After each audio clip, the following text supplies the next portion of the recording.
नमस्कार विद्यार्थी मित्रो, मी प्राध्यापक नाडेकर BN, अहमदनगर जिल्हा मराठा विद्याप्रसारक समाज संस्थेचे रेसिडेन्शियल कला वाणिज्य विज्ञान कनिष्ठ महाविद्यालय अहमदनगर येथे मी अध्यापनाचं कार्य करत आहे.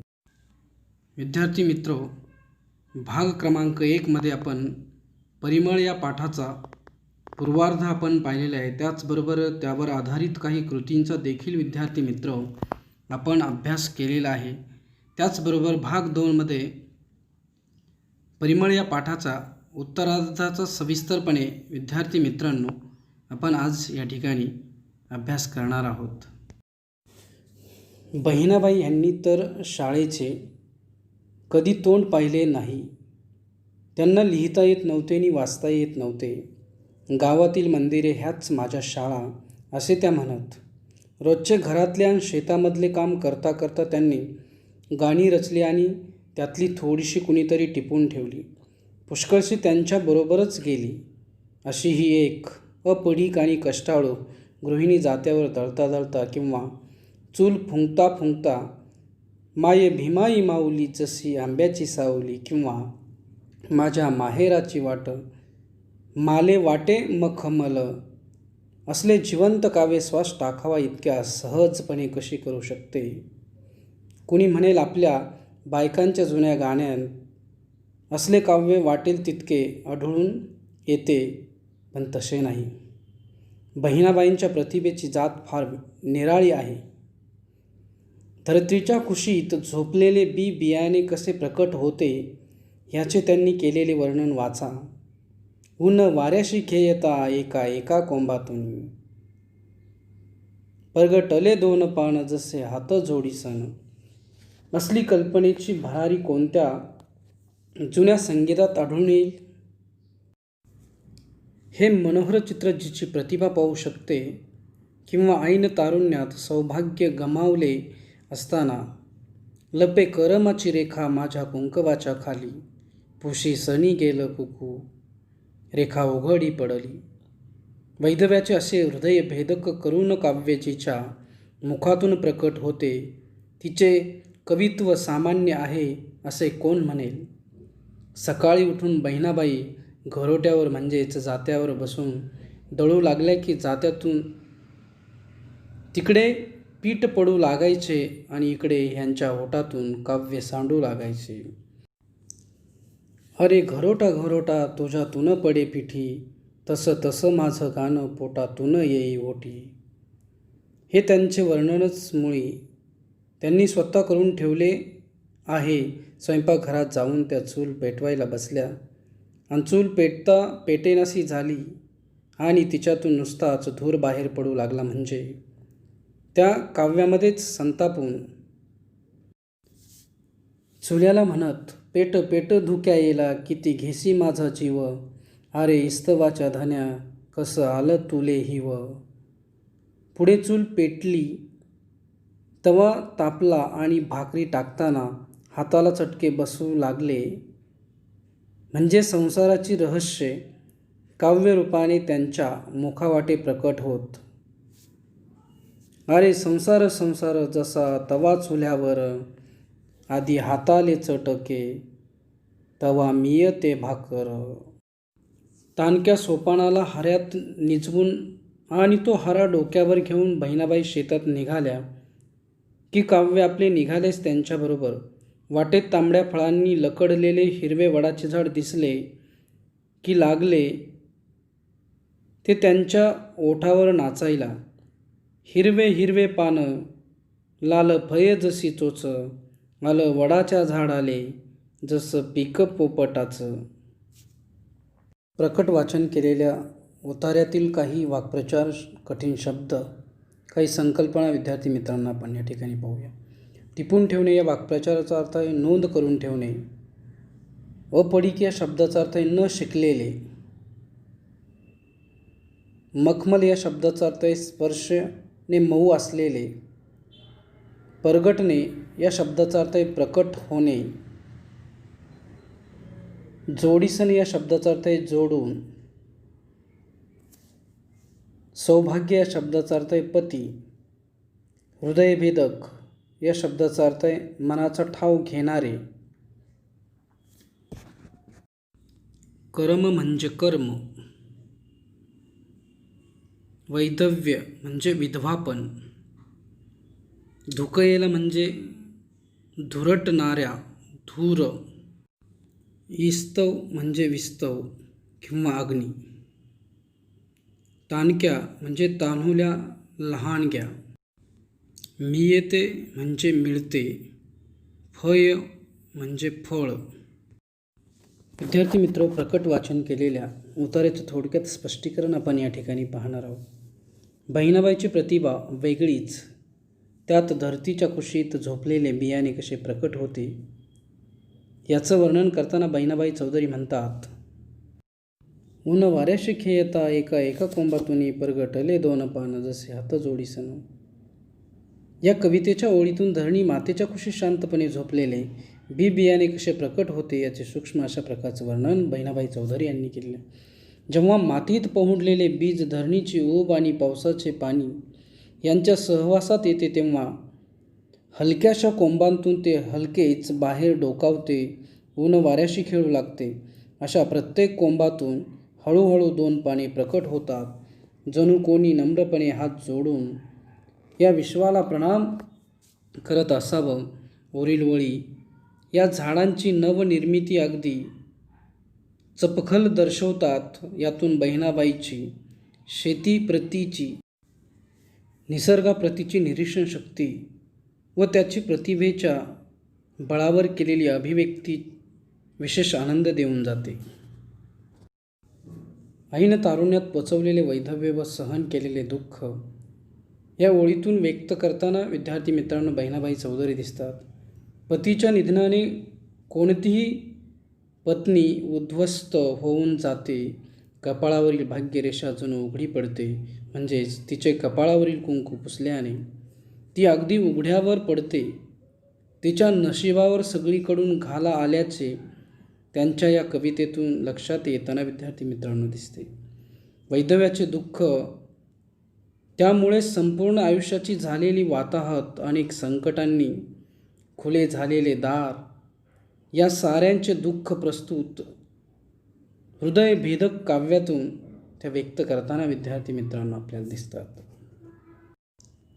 अरे घरोटा घरोटा तुझ्यातून पडे पिठी, तसं तसं माझं गाणं पोटातून येई वठी. सहज दैनंदिन जीवनातील कामे करताना सुचलेल्या या ओळी त्यांच्या काव्य प्रतिभेची आपणास विद्यार्थी मित्रांनो ओळख करून देताना आपल्याला दिसतात. सकाळी उठून दळणकांडण करणे ही बहिणाबाईंच्या काळातील स्त्रियांच्या जीवनातील रोजची बाबच होती. विद्यार्थी मित्रांनो, सकाळी उठल्यावर जेव्हा त्या घरोटा म्हणजे जात्यावर बसून धान्य दळू लागत, त्यावेळी जात्याच्या भोवतालची जसे पीठ सांडू लागे तसे त्यांच्या ओठातून काव्य सांडू लागत असे.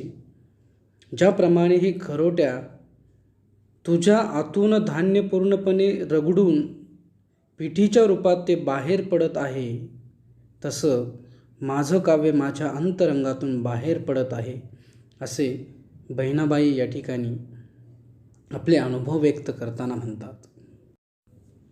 अरे संसार संसार जसा तवा चुल्यावर आधी हाताले चटके, तवा मी येते भाकर. संसाराची रहस्य खऱ्या अर्थाने बहिणाबाई चौधरी यांनी यामध्ये मांडलेली आहेत. ऐन तारुण्यात वैधव्याचा चटका सोसलेल्या बहिणाबाई संसाराची सारी जबाबदारी चोखपणे बजावताना आपल्या विद्यार्थी मित्रांनो येथे दिसून येतं. स्वयंपाकघरात दैनंदिन अडचणींना सामोरे जातानाही बहिणाबाई त्यांच्या काव्यातील सहाय्यानेच व्यक्त होताना आपल्याला दिसून येतात. खऱ्या अर्थाने बहिणाबाई स्वयंपाकघरात चूल पेटवत तेव्हा ती पेटवण्याचा संघर्षही अनोखा असे. ती चूल पेटली, त्यावर तवा तापला आणि भाकरी तव्यावर टाकताना हाताला चटके बसू लागल्यावर त्यांच्या तोंडून हे आपसुकच निघे की संसार अगदी चुलीवरच्या गरम तव्याप्रमाणे असतो. चुलीवरील गरम तव्याचे चटके जोपर्यंत आपण सोसत नाही तोवर भाकरीच तयार होत नाही. त्याचप्रमाणे संसार करतानाही दुःख सोसून, आलेली संकटे सांभाळून त्यावर मात करून पुढे जायचे असते. त्यातून सुखी संसाराची प्राप्ती होते. असे विचार त्या मांडताना विद्यार्थी मित्रांनो या ठिकाणी दिसतात. थोड्या दुःखानंतरच सुख येते आणि त्या सुखाची चव न्यारी असते, हे त्या आपल्या काव्यातून विद्यार्थी मित्रांनो सांगू पाहतात. बहिणाबाई शेतात निघाल्या की काव्य आपले निघालेच त्यांच्याबरोबर. विद्यार्थी मित्रांनो, ही संकल्पनासुद्धा आपण थोडक्यात या ठिकाणी सविस्तरपणे समजून घेणार आहोत. बहिणाबाई अशिक्षित निरक्षर मात्र तरीही प्रतिभावंत कवयित्री होत्या. त्यांच्यातील ही प्रतिभा दैनंदिन कामे करताना त्यांच्या मुखातून काव्याच्या रूपाने बाहेर पडत असे. त्यासाठी त्यांना वेगळा वेळ काढावा लागत नसे. काव्य त्यांच्या अंतरी कायम असे. बहिणाबाई कृषी संस्कृती जगणाऱ्या आणि ती अनुभवून त्यातून काव्यनिर्मिती करणाऱ्या महान कवयित्री होत्या. विद्यार्थी मित्रांनो, त्यांचे काव्य त्यांच्या दैनंदिन कामामध्ये दडलेले होते. ही कामे करताना निर्माण झालेली प्रत्येक भावना त्यांच्या काव्यातून व्यक्त होईल. त्यांच्या सूक्ष्म निरीक्षण शक्तीमुळेच त्यांना शेती आणि निसर्ग यातील प्रत्येक गोष्टीत विलक्षणपणा दिसे. शेतावर जाताना वाटेत लागणारी झाडे, पाने, फुले, पक्षी, भेटणारी सारी माणसे, सारे काही त्यांच्या काव्यबंधात आपसुकच गुंफले जाई. शेती व तिच्याशी संबंधित प्रत्येक गोष्ट त्यांच्या काव्यात समाविष्ट होई. वाटेतील प्रत्येक गोष्ट त्यांना काव्यनिर्मितीची प्रेरणा व काव्याचा विषय मिळवून देई. काव्य प्रतिभा मुळातच ठायी वसल्याने बहिणाबाई घरातून बाहेर पडल्यापासून प्रत्येक गोष्टीत त्यांना काव्य गवसे. त्यामुळेच बहिणाबाई शेतात निघाल्या की काव्य आपले निघालेच त्यांच्याबरोबर. रस्त्याच्या कडेला कडुलिंबाच्या झाडावरच्या पिवळ्या निंबोळ्या पाहिल्या की घेतलीच त्याने त्याच्यावर झेप. कडू बोलता बोलता पुढे कशी नरमली, कडू निंबोई शेवटी पिकीसनी गोड झाली. पिकीसनी म्हणजे पिकून. समोरून पंढरीच्या दिंडीतला एखादा भाविक वारकरी दिसला की गहिवरून केलाच त्यांनी त्याला प्रश्न, अरे वारकऱ्या, तुले नाही ऊन वारा थंडी, झुगार तो आव घ्याले आली पंढरीची दिंडी. भाविक म्हणजे निष्ठावंत भक्त. वारकरी म्हणजे वारकरी संप्रदायाचा स्वीकार केलेला विठ्ठलाच्या भेटीकरता पंढरपूरची वारी करणारा भक्त. शेतात कापणी चालो, मळणी चालो किंवा उफणणी चालो, काव्याने बहिणाबाईची पाठ कधी सोडली नाही. खळ्यात बैलाची पात सुरू झाली आणि मेढ्याभोवती बैल गरागरा फिरू लागला की लगेचच ते त्या बैलाला गोंजारायला, पाय उचल रे बैला, कर बापा आता घाई, चालू दे रे रगडन तुझ्या पायाची पुण्याई. मळणी म्हणजे धान्य कणसातून बाहेर काढणे. उफणणी वाऱ्याच्या उपयोगाने धान्य स्वच्छ करण्याची एक पद्धती. गोंजारणे म्हणजे प्रेमाने कुरवाळणे. शेतात धान्य काढण्याच्या वेळेला बैलाला गोंजारून हे काव्य गुणगुणतात. पिके काढल्यानंतर पिकासाठी धान्य अलग करण्याकरता ते बैलांच्या पायदळी दिले जाते. त्या धान्यावर बैलाला दौडवून धान्याचे धान्य वेगळे केले जातात. अशा वेळी धान्य हाती मिळवून देणाऱ्या बैलाला बहिणाबाई म्हणतात की अरे आता वेगाने पावले उचल, आता थोडी घाई कर, तुझ्या पायाखाल हे धान्य रगडणे सुरू ठेव. तुझ्या पायाच्या या पुण्याईने तू आम्हा शेतकऱ्यांची घरेदारे धनधान्याने भरशील, त्यामुळे तुझे चालणे तू थांबू नकोस. अशी गळ बहिणाबाई आपल्या काव्यातून त्या बैलाला घालतात. विद्यार्थी मित्र, शेतकऱ्याचे जीवन म्हणजे कष्टाचे. शेतकऱ्याची हाडे अखेर शेतातच मोडायची आणि त्याची राग तापीमाहीतच पडायची ह्याची बहिणाबाईंना जाणीव होती. विद्यार्थी मित्रांनो, शेतकऱ्यांची हाडे अखेर शेतात मोडायची या विधानाचा अर्थ आपण थोडक्यात या ठिकाणी पाहूया. शेतकरी म्हणजे कष्ट आणि कष्ट म्हणजे शेतकरी. वर्षानुवर्षे हे समीकरण तसे स्थिर आहे. विद्यार्थी मित्रांनो, शेतकरी आपल्या शेतात वर्षभर राबून आपल्या कुटुंबासोबत इतरही अनेक कुटुंबांची भूक भागवतो. हा एकटा शेतकरी हजारोंचा पोशिंदा बनतो, मात्र त्याच्या जीवनात अपार कष्टांना पर्याय नाही. शेतकरी सूर्योदयापासून ते सूर्यास्तापर्यंत शेतामध्ये मातीची मशागत, लागवडीची तयारी, लावणी, पेरणी, मळणी, उपनणी या साऱ्या प्रक्रिया वर्षभर पार पाडत असतो. ऊन, वारा, पाऊस, थंडी असा कोणताही घटक शेतकऱ्याला त्याच्या श्रमांपासून दूर करत नाही. शेतीच्या प्रत्येक टप्प्यावर तो शरीर कष्टवतो, झेचवतो, घामाने धान्य शिंपतो व त्यातून निघणाऱ्या धान्यरूपी धनाने साऱ्यांची घरे आनंदाने भरतो. या शेतकऱ्याला शेताबाहेर भरारी घेणे कधी शक्यच होत नाही आणि कष्टाचे जीवन काही संपत नाही. लहानपणापासून शेतात राबणारे हात केवळ मृत्यूपश्चातच राबायचे थांबतात. त्याच्या परिश्रमाची तुलना होऊच शकत नाही. हेच खरे आहे. विद्यार्थी मित्रांनो, भोळ्या, भाविक, कष्टाळू आणि समाधानी शेतकऱ्याच्या संसाराचे करुण काव्य बाळबोध आणि जिवंत जिव्हाळ्याचे बहिणाबाईंच्या या गाण्यातून प्रकट झालेले विद्यार्थी मित्रांनो आढळून येईल. बाळबोध म्हणजे सहज, सुलभ. मात्र बहिणाबाईच्या काव्याचे एवढेच वैशिष्ट्य नाही. मानवी जीवनाकडे बघण्याचे एक स्पष्ट आणि प्रभावी तत्त्वज्ञान त्यांच्याजवळ होते. एखाद्या बुद्धिमान तत्त्वज्ञानी किंवा महाकवीची जणू काही प्रतिभाच त्यांना प्राप्त झालेली होती. म्हणून त्यांच्या काव्याचा सर्व आविष्कार सुभाषितांचा आहे आणि त्याचा आत्मा उपरोधी विनोदाचा आहे. आविष्कार म्हणजे शोध, उपरोध म्हणजे वर्मी लागेल असे टोचून बोलणे. मराठी वाङ्मयात अमर होतील अशी अनेक सुभाषिते जागोजाग त्यांच्या काव्यात विखुरलेली आढळतील. विद्यार्थी मित्रांनो, कशाला काय म्हणू नाही, या काव्यात अशा सुभाषितांचे जणू काही एक शेतच पिकलेले आहे. ज्यातून कापूस येत नाही त्याला बोंड म्हणू नये, भुकेल्या पोटी जी माणसाला निजवते तिला रात म्हणू नये, अन दानासाठी जो आखडला जातो त्याला हात म्हणू नये, इमानाला जो विसरला त्याला नेक म्हणू नये, अन जन्मदात्याला जो भोवतो त्याला लेक म्हणू नये, जिच्यामध्ये भाव नाही तिला भक्ती म्हणू नये, आणि जिच्यामध्ये चेव नाही तिला शक्ती म्हणू नये. ह्या बहिणाबाईंच्या उद्गारांत भाषेची आणि विचारांची केवढी देदीप्यमान श्रीमंती प्रकटलेली आहे. विद्यार्थी मित्रांनो, महाकवी झाला तरी तो ह्यापेक्षा अधिक काय आणखी बोलू शकतो.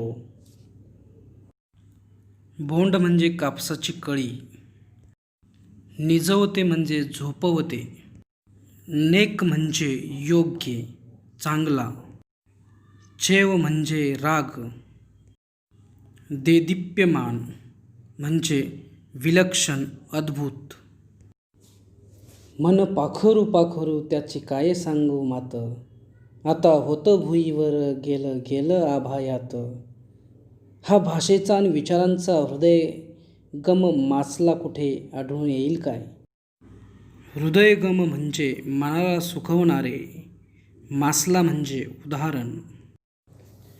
मानवी मनाच्या अथांगतेचे, त्याच्या अमर्याद शक्तींचे, त्याच्या चंचलतेचे अगदी मोजक्या शब्दांत बहिणाबाई या ठिकाणी विद्यार्थी मित्रांनो वर्णन करतात.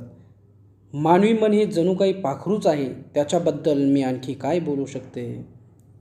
पाखरे ज्याप्रमाणे क्षणार्धात इकडे तिकडे, क्षणात तिकडे जातात, तसेच काहीसे मानवाच्या मनाचेही असते. विद्यार्थी मित्रांनो,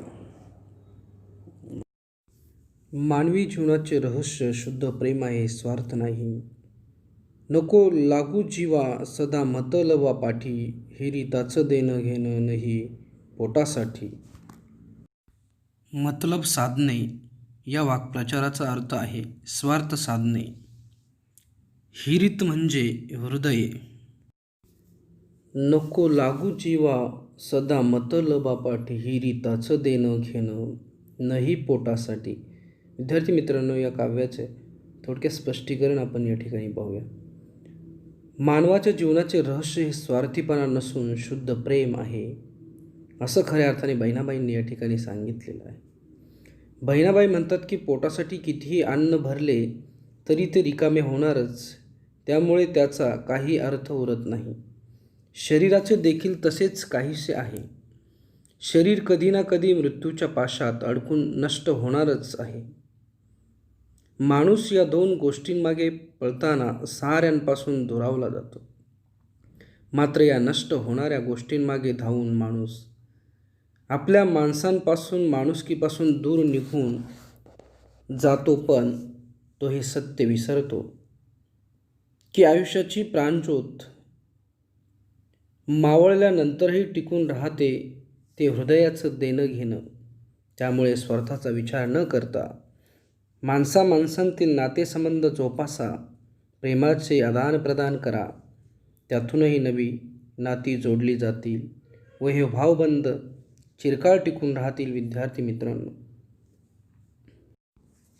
ऊन, वारा आणि पाऊस खात पिके शेतात उभी असतात. कशासाठी? भुकेल्यांच्या पोटाला आम्हाला लवकर जाऊ दे रे, असा मनामध्ये ती देवाचा धावा करत असतात.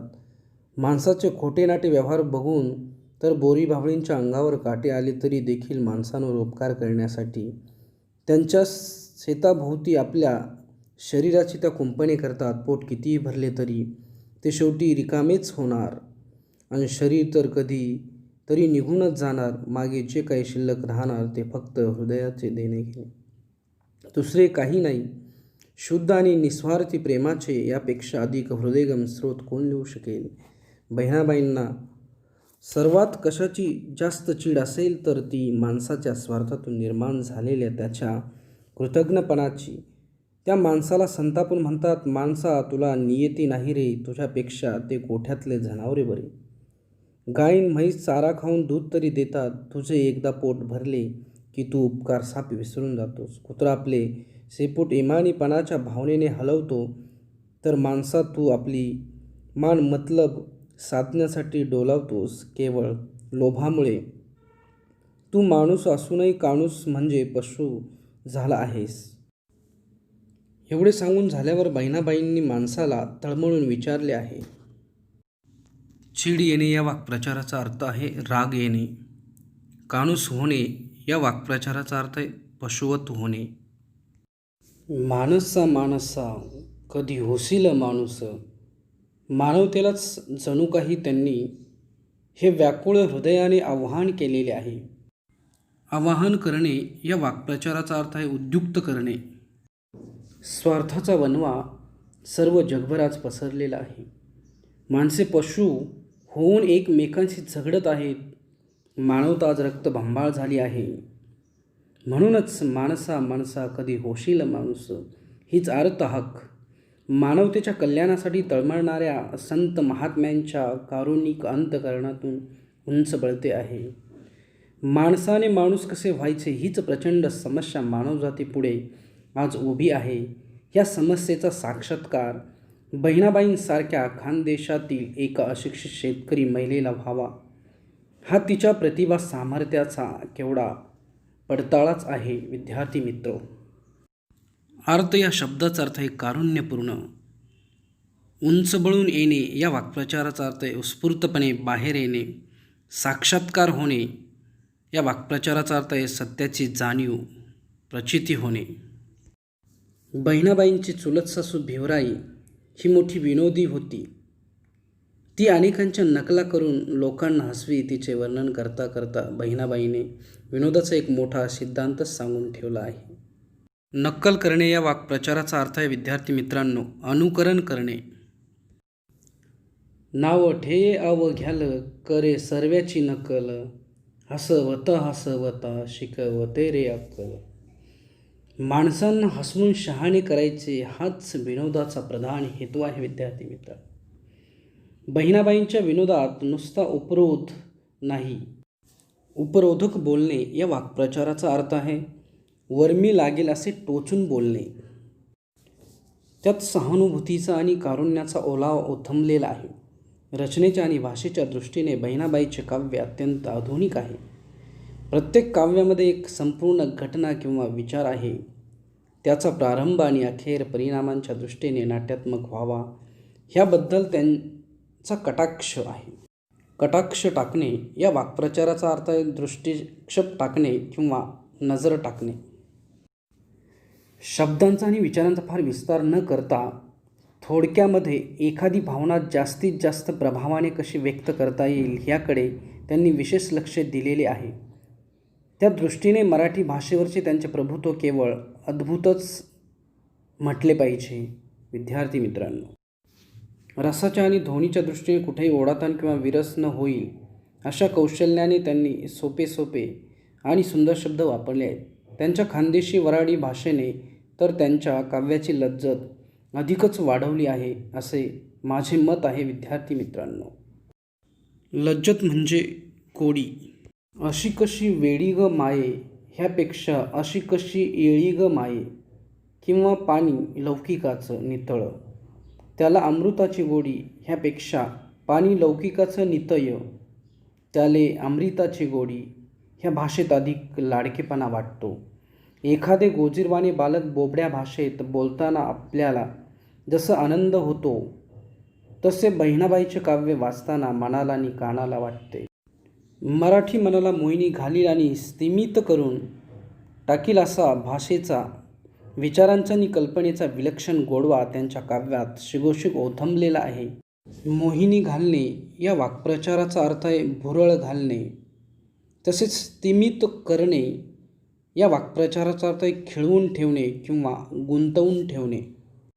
बहिणाबाई म्हणतात, माणसा माणसा कधी होशील माणूस. मानवतेला त्यांनी दिलेल्या ह्या अमर संदेशाने तर मराठी वाङ्मयात त्यांचे स्थान अढळच करून ठेवलेले आहे. विद्यार्थी मित्रांनो, परिमळ हा पाठ येथे संपलेला आहे. घरी राहा, सुरक्षित राहा. धन्यवाद.